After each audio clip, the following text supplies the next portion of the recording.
At the same time ప్యానెల్లో ఉన్న వాళ్ళు viewers అందరు తెలుసుకోవాల్సిన విషయం ఏంటంటే టెర్రరిజానికి మతం ఉంది. Terrorism has a religion.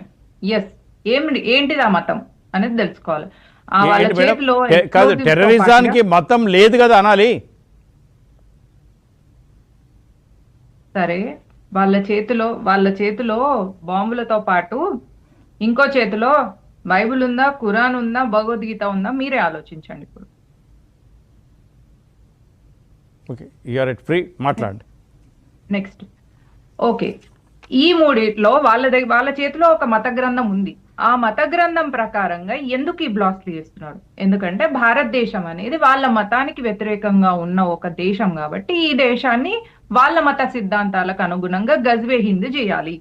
భారతదేశాన్ని గజ్వే హింద్ ఎందుకు చేయాలి? ఎందుకంటే ఇది ఒక మత విద్వేషం అనేది ఆ మతంలో ఉంది కాబట్టి నాన్ వాళ్ళ